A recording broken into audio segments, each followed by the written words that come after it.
potentially dangerous weather situations or other emergencies. Specially built receivers are automatically activated to warn of the impending hazard. Tests of these receivers are normally conducted by the National Weather Service every Wednesday between 11 a.m. and noon. Reception of this program and the warning alarm will vary at any given location. The variability becomes more noticeable at greater distances from the transmitter.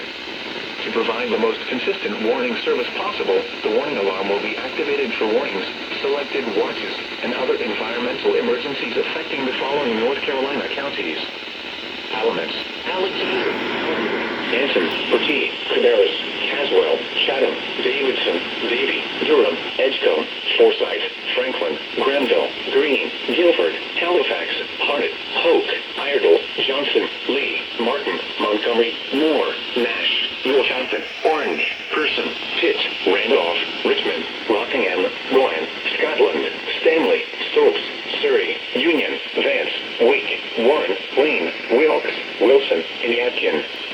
The warning alarm will also be activated for the following counties in South Carolina: Chesterfield and Marlborough, and the following counties in Virginia: Brunswick, Carroll, Floyd, Grayson, Henry, Mecklenburg, Patrick, and Pittsylvania.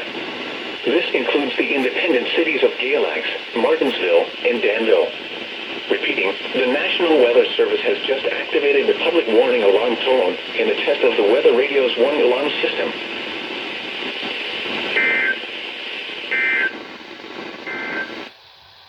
Here is the latest National Weather Service forecast for Raleigh and vicinity.